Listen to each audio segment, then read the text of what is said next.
Hello, everyone, and welcome to a very special episode of our Londonderry View. This is our 80th episode, and it's just been a wonderful journey, bringing so many positive, good things about our community and the great state of New Hampshire to all of you. So thank you all so much for being there, and also to all the guests through the years that have shared in this with us. Right now we have a very, very special view that we want to share, and we're hoping to increase membership because we have two wonderful people with us, and we want to talk to you today about our Londonderry Historical Society.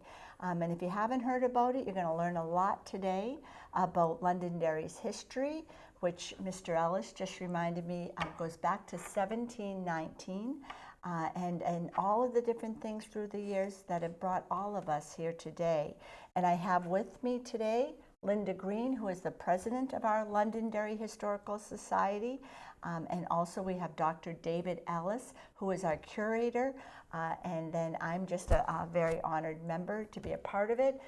Deb DeRochers, another member of our View cast, is also part of it. And then there's a whole crew that we meet once a month. So if you haven't thought about joining the Londonderry Historical Society, we're hoping this is going to edge you along a little bit, and maybe you'll look for more information. So Linda and David, can't thank you enough for all the volunteer work that you do. And let's start talking about the town we all love, because this is our home and our community and our family. So who wants to go first? The Historical Society is really eager to help preserve some of the history, because our town, you could just drive down the road and drive down the highways. You'll see how this community is just popping at the seam.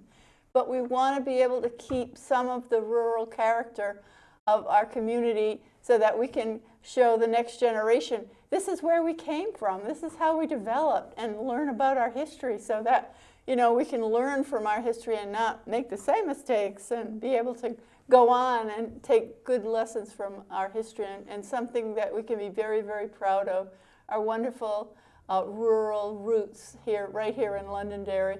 And we're looking for members. We'd love you to join us. We have a website. Londonderry Historical Society is our website. Very easy to get on. Go online and join or donate. We really, really, really need your help, and we'd love to get some younger members. Some of the oldest things at the Historical Society are the members, so we'd like to get some new members. So we're really eager to get our community involved, and we have 3 beautiful buildings that were moved to the particular site where we are.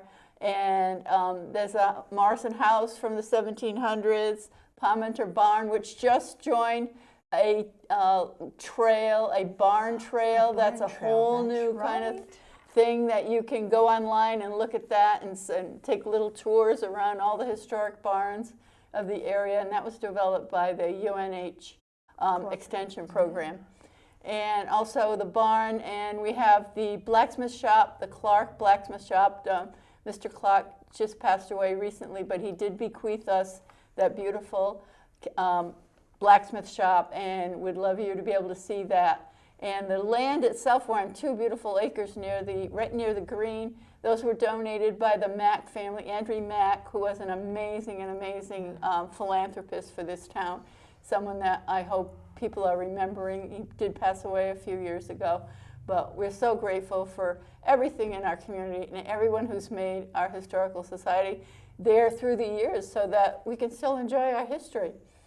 And I'm going to let Dr. David Ellis, our curator, talk about some of the artifacts that we've brought to show you, and talk about some of the things that we're doing at the Historical Society and that you may be interested in joining us at. Well, one of the key and unique businesses that was in Londonderry was actually the Lithia Spring. Recently, the town acquired the site of that spring. It's down beside Route 102 near the end of High Range Road. The Conservation Commission is in the process of opening it up with a trail so you can go in. that lithium spring, there were only 3 of them in the US that purported to have lithium water. That's lithium bicarbonate, for those of you with a scientific intent. It's thought to dissolve uric acid. Well, it does actually dissolve uric acid, but very, very slowly. And thus it was useful for treating things like gout. And in the late 1800s, there was a huge interest in this. There were a lot of guest houses at the time in Londonderry that opened up serving lithium water with the meals and organizing tours to the spring. Londonderry is also noted for linen, and we have some samples of Londonderry linen in the museum that you can see. This was of such fine quality that the Colonial Congress actually issued a special stamp to Londonderry so they could stamp their linen and it would be distinguished from the various fraudulent imitations that were being marketed at the time. And Dr. Ellis, is this a piece of the linen too, possibly? I'm not sure, Linda. It looks like it. Yes, I mean... Is this one that you brought from the Right, collection? I brought it from the house. Yeah, pretty, Yeah. quite lovely, Yeah. and the detail on the sides, and just one of the many pieces that are in the historical house, our Morrison house. But Yes. and is that one of the lithium springs bottles? This is there? a lithium spring bottle. I don't know whether it's visible here. They use several different types of label. This particular one is a glue-on label. The spring was in use throughout the 1890s and through to about 1910 or 1912. And the bottling plant was actually in Nashua. We have a picture of it here. The owners of the bottling plant, like many businesses, got greedy. And they started, this was sold worldwide, and somebody suddenly realized that there was more water being sold than the spring was capable of delivering. And the government at the time analyzed the content of the water and found that there was no longer sufficient lithium in it to do anything. You'd have to drink 200 gallons to have any effect. Can you imagine, boy? The courts ruled that they had to stop selling it as lithium water, and the company sort of went out, folded after that. The story going around at the time was that they were taking some of the water from Londonderry's wells to Nashua, where it was being diluted or substituted for water from the Merrimack. I'd like to show my favorite artifact from the house. I've always loved this artifact. It's a letter written by a soldier during the Civil War, a Union soldier during the Civil War, to his sister who was living in Derry. But he was talking about how Lincoln had just been assassinated, and he was so sorry to hear about it. And the boys sure were upset about it, and they weren't expecting that. And they were marched in the middle of the night, and they didn't know where they were going. And they ended up in Washington, D.C., because their officers were afraid that Washington, D.C. was actually going to be attacked by the Confederate Army and taken over. So, and they were going to have to wear armbands for 6 months. This is such an amazing story to me. It gives you chills when you read somebody who was actually there during the assassination of Lincoln and how they were reacting. It was a real human interest. And he was 18 years old when he went into the Army. Can you imagine sending your son into the Army at 18 years old to be fighting a war like the Civil War? I mean, it's just amazing. So we got interested in that at the Historical Society, and we had his letter written out in, so transcribed so people could actually read it a lot easier, because this letter is 150 years old. My goodness. So we wondered, did he live Did he make it? Did he live through the war? We didn't know. And we did find out he did live. And this is a picture of him as a 18-year-old soldier. And one of our members contacted his family, and we were graciously given a picture of him as an older man, and he lived until the 1920s, and he is buried here in Londonderry. So Mark Webster, a relative of his, donated this picture, and we had the picture of him as an 18-year-old. So that's something Pretty amazing when you think about it, right? Yeah. Back from, I mean, and to them, this was present day for them. Yep. You're like, we are here now. Yep. And you wonder if 200 years from now, They're going to be going. there'll be a new Londonderry View show cast, and Yep. and they'll be talking about the time that we lived in. Yep. You know. But those were pretty, I mean, we have living in dramatic times now, but when you think about the Civil War, that's a real goodness. dramatic time. And he looks so young. So, I know, you he's 18 years old. My goodness. Remember sending your kids off at 18 years? Boy, and we still have many incredible men and women today that are serving at Yeah. 18, 19, 22. Yeah. But no. We had another Londonderry individual. He went into the Civil War at 14. 14 years old. Yeah. He was a drummer boy, and his job was handed up after the battles. He was too young to do the battles, but his job was taking amputated limbs off the battlefield. And he said, I grew up awful fast. My boyhood was over, and I grew up awful fast. I was 14 years old. 14 years old. 14 years old. He lived to be 102. He was the oldest living Civil War veteran. 102 from Londonderry. And he was in Londonderry, and he moved around in different places. He was 102 years old. He died in 1950. I mean, that's not that long ago. That is not that long ago. That's not that long ago. Isn't that? Yeah. So that's another human interest story there. And we have a lot of interesting people in Londonderry Yeah. from the past. Yeah. All There's a picture here, too, of Nellie Wallace. She was a teacher. We had, how many schools were there in? The old schoolhouses, there were 11 school districts in Londonderry. 11 schools. There were only 10 schoolhouses. One of them was actually in Derry. And when the two towns separated, Londonderry retained an agreement with Derry to send their students to the Derry ones because it was right on the border. Oh, wow. Now, Dr. Ellis, was that when we were the area, I believe it was Derry, Londonderry, Wyndham, and part of Manchester, we were referred to as Originally, Nutfield? yes. Way back. We were referred to as Nutfield until about 1722. Right, That's when the Londonderry Charter came in. Londonderry at that time was Derry, Londonderry, Wyndham, Derryfield, Derryfield, and parts of Salem, Pelham, Hudson, Lichfield. Holy Oh moly. my And goodness. Lichfield at the time was actually Nashua.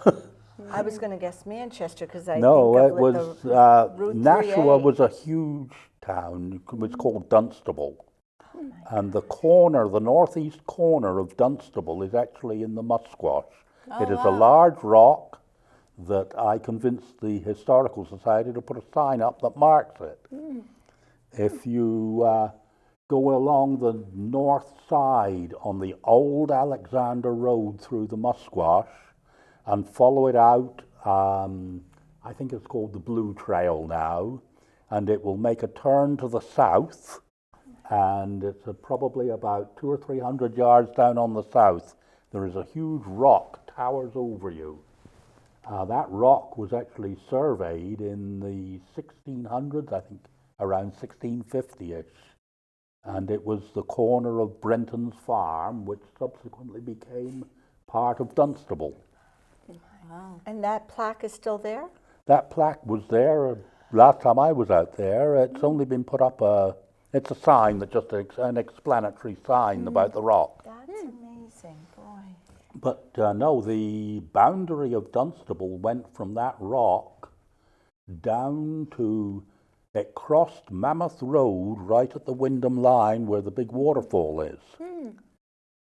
It crossed Wiley Hill Road just about where it joins High Range Road. So Nashua was from there southwest. Well, Nellie Wallace, Dr. Ellis was just talking about the 10 small schoolhouses that were in Londonderry. The schools didn't consolidate like until the 1950s, I think, or 47. Something like that. So, you know, not that long ago, our children were walking to school to these 10 different little schoolhouses, and Nellie Wallace is one of the teachers that taught in the 1900s. You had to be single, so most people were very young, and you had to be unmarried, so again, most people were very young, and if you got married, you were no longer able to be a teacher, so Nellie was a teacher for a short time before her marriage. Things have changed a lot. Isn't that? Yeah, there were some interesting stories about those early schoolhouses. I'd mentioned briefly that some of our students were being shared in, they went to school in Derry. We rented a school, I think it's Aspen Dental has got a building down near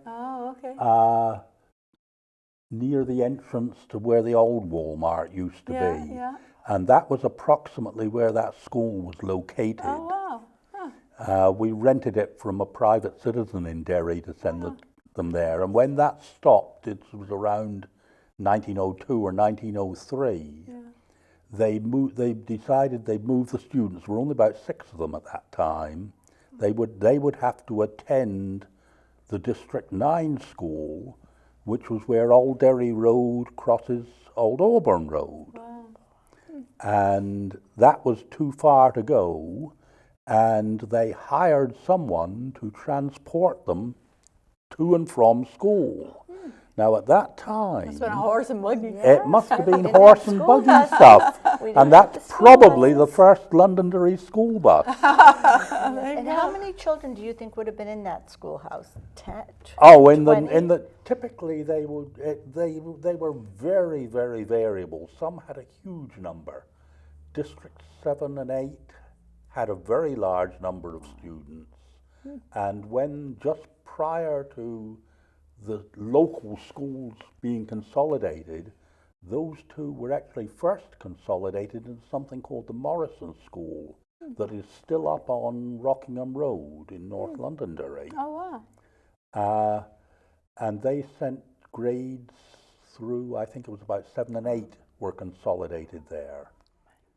I believe this bell, I'm not sure if I can reach it. Here we go, I'll jump in. There we go. I think this was from School District 8? School District 8, I believe. The District 8 schoolhouse is still standing. That is roughly at the intersection of Bartley Hill and Noyes Road. My goodness.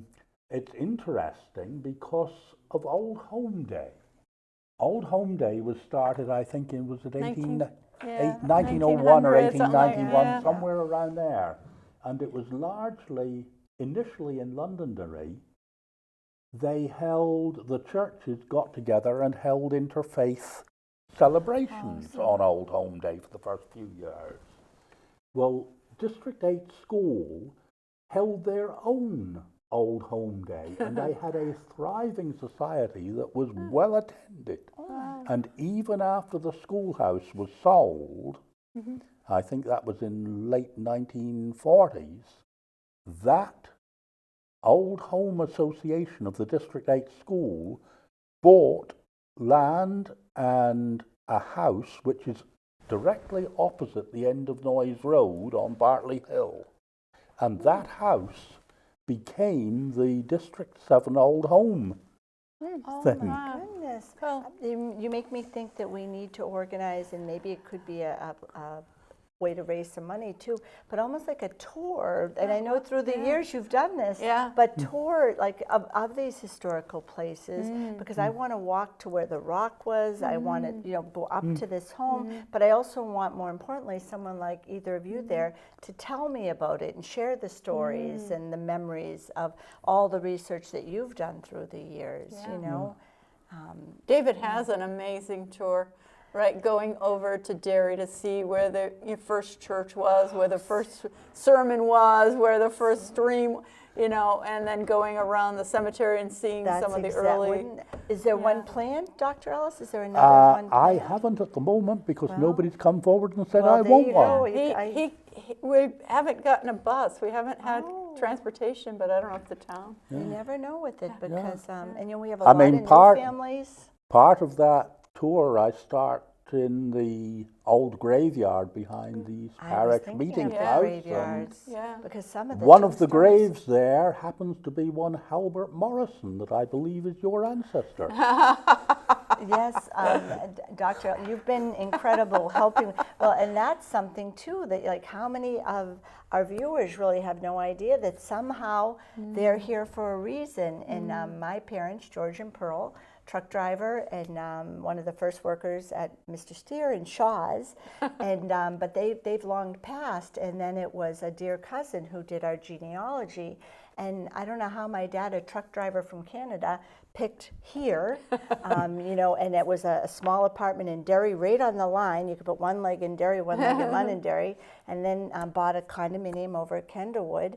And but he had no idea what drew him to this part of the country, to New Hampshire, and a trucking job he thought it was, but little did he ever hear that it was his great-great-great-great-grandfather that was one of the original settlers of Londonderry. And apparently, I think one of the males from back then in our family also was a town clerk. Wow. You know, and then later, because I think it was of different religious battles, they ended up going, my understanding is, back to Canada.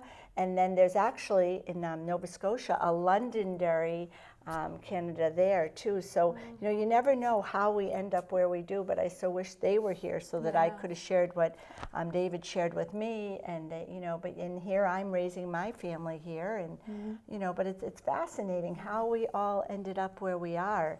And so, but I think you have something really interesting too, Linda, that you were going to share that that I haven't seen. We've got a couple of it. So. Ta-da! I love this thing.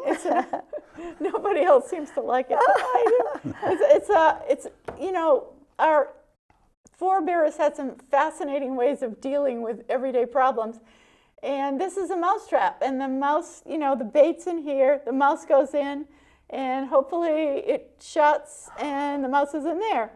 But we haven't caught anything except a few bugs, but we haven't baited it either. And we did have a couple mice, but Dr. Ellis thought it was too cruel to put them in the trap, so we stopped catching them that way. But you don't you wonder too, like, how was this made back then? Like now we have robots, machines to make but how was this created? Or who originally invented it, It's right? almost like a work of art. Wire and a lot of soldering, Oh and in those days labor was a lot cheaper. Yeah, It was. yeah. But how long would it take to solder and do everything you would A for lot that of one time? time. And the price of that would have been a man's wages for days, to probably. to care for his family, but it's, oh my gosh! And where was this in the Morrison house? We have it on a shelf, but. And was it found in the Morrison house originally, or was it just things I maybe do that not were know. donated? You probably are noticing these little tags. They have a number on them, and we've got a database we look up and see what the details are, because candidly, it's just in the house alone we have over 1,500 artifacts, and it's too much to remember the details of every one of them. And that's why we're hoping to encourage everyone to come in once a month at least, Linda will host, along with other members that are available, open houses when you can go in and share and look at. And the bed, my goodness, compared to our beds today, it's amazing to think about what they found comfortable back then, and you know how they heated their house or what kind of dishes they used, how they washed them. So Linda, what's this over here? There's a pewter. This is a dish, a pewter dish. Wow. This is it, folks. Yeah. Isn't it? And I mean, now we go to Home Goods and we can buy 50 dishes at one time. But look what it took too to create this pewter dish that was used with a family. I mean, how many families touch this plate? I mean, grandparents, young children, and you know, and even to the point that through the ages, right? But it's still functional, which is pretty amazing too. I don't know if it was made out of lead either. Yeah. Was it made out of lead? There is a lot of lead in pewter. So that could be dangerous too. Yeah, it's a lot of dangers in the colonial time. yeah. So what else should we share about our historical society? Right, the Historical Society was, oh, I don't want to tip the That's right, table over. This is a photo that we had a little photo exhibit in the library. And the Historical Society itself was moved from exit 5, fairly near the bus terminal. And this is what it looked like. And we have, of course, you've probably gone by and seen it on Pillsbury Road. But it was moved on a big old flatbed. At the time, the Historical Society was trying to preserve a lot of architecture, but we've kind of found that's a really expensive thing to try to move. I mean, you can't move things now because you can't move the wires. And you know, so the barn, the house, and the blacksmith shop, and there's a carriage shed attached to the barn. That's probably going to be all the architecture we move. You know? For now. Yeah, for now. But so that was, I think that was an interesting thing. The barn is a fascinating thing. It was from the 1850s. It was one of the last community-started barns, community that have community parties, and they'd put up a barn. What a thought. And that was one of the last barns that was put up, and that was moved from High Range Road piece by piece. Oh my. And they marked it with chalk, and then the next year when they put it back together, guess what?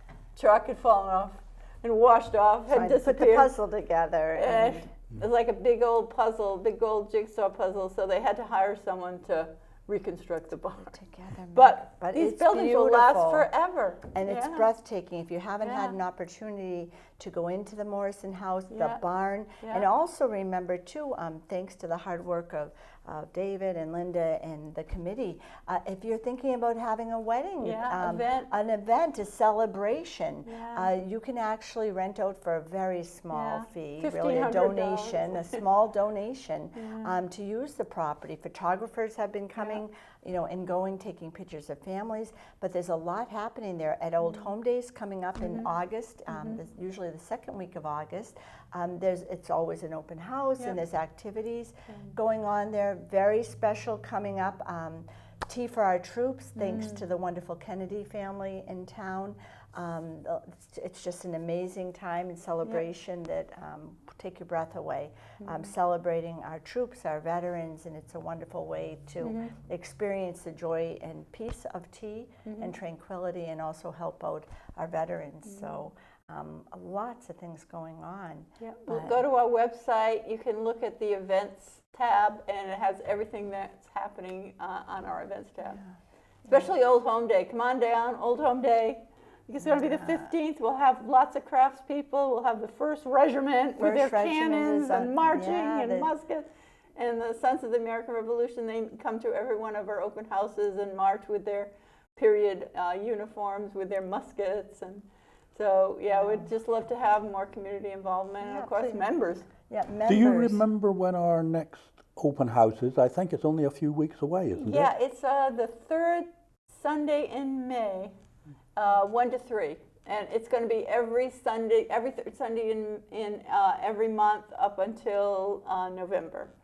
So come on down. Bring the family, Bring the people family. that are visiting, because it'll Yeah. really give them a flavor of what Londonderry and New Yeah. Hampshire is all about. When you're in the town hall registering your dog, which remember too, that little plug, April is the final month for dog registration, but the good news is in the great state of New Hampshire, May is kind of a grace period month, so you still have time. We're going to be holding a rabies clinic in early May too, that will be coming up if you need to get that rabies vaccination done. But you know, keep those wonderful things in mind too, because in our town hall, many of you might have already seen them, but Kathy Wagner and Steve Young, there's many historical pictures that line the hallways of the town hall that you know, are really a memory of many of these things that we've talked about today. So if you have that chance, but most importantly, please help us to spread the word. And even if you, what I love about being a member with you as the president and David as the curator is, a lot of committees, you feel horrible if you can't make a meeting, you know. But with the Historical Society, the way it's set up, if you aren't able to attend a meeting for 6 months for the next year, your money will be put to good use to support things like even the different things that are needed in the home, so that we can keep the maintenance up on it. And then if you decide to go, you can stop in and you'll learn a lot. And what happened to me is I thought I'd stop in, and now I want to be there. Even John loves to pop in, you know. So a lot of good people are involved, but it's a great thing to be a part of. The other thing of this too, we just talked about at our last meeting. If you're someone and you're kind of wondering, like, you know, we don't like to think about it, but for that next stage, you know, in all of our future, if you wanted to, what is the proper word, to bestow, to make an endowment, to make an endowment, big or small, to help our historical society, so all of our memories and time in this wonderful town will live on, and so that other people can enjoy it throughout the years, and that would be a wonderful gift that we promise would be put to good use. Did we leave anything out? No. Oh, we did leave one thing out. We have incredible people in this town that have written books about our town. Dr. Ellis is one of them, and then we have a couple other. Linda, tell us a little bit about them. Okay, Londonderry Tales. It's great, short stories, perfect in the bathroom. And it's amazing reading. It really is short, like 3 pages. I love that, you know, and you learn something new. You do. You learn we had some colorful characters that lived in Oh my Londonderry. God, Sandy is an exceptional writer, and she's also part of our committee, and a wonderful one. And then, And of course, this is Images of America, every town. The Historical Society helped prepare the Londonderry one and it's one for every town, and some very interesting facts about Londonderry history and photos of different historic sites in Londonderry. and David, you've written books. We should have brought some of those along with us too. Darn. Yeah, if you go to the Historical Society website, you can buy them there. There are 4 of them all together. There's one on the early settlement. There's one on the West Parish, which is specifically Londonderry. There's one about an early commercial settlement called Dismore Corner that was actually the stretch of High Range Road between Wiley Hill and Pillsbury. It was on the first stagecoach route through Londonderry, and as such it tended to develop because you've got a steep hill coming up either side to it, and people needed to rest their horses. You had freight wagons coming through. The rum trade in particular was large at that time. This was around 1800, 1820. There were 3 taverns there, possibly 4, couple of stores. Crazy when you think Yeah, about it. you drive by there today and all Every you day. see is a few houses. Yeah, isn't that? Things were hopping back then too, like they are now in our town. And those books too, all of the monies are donated back to the Historical Society. Yes, so thank you, 100% David. of it. I mean, which is really nice I too. donated the copyright to the Historical Society. They get 100% of the proceeds. Yeah, and then other merchandise can be found on there too. Blankets, to me, when someone's moving away from our town, I don't understand why that could happen, but it's a wonderful gift to give. It's a Londonderry blanket with at least 6 or 7 of our historical memories on it. Caps, John's always wearing one of those. Should have brought some. Should have brought some of those, and there's other things too. So please keep the Historical Society in mind. We'd love to see you at a meeting, or we'd love to just have you join, and you can do that online. So I think we're ready to say farewell. Thank you. David, Dr. Ellis, Thank Linda, you our for president. watching, and Yeah, thank you. good luck. I thank hope you to so much. see you at a future meeting, and we can chew the fat.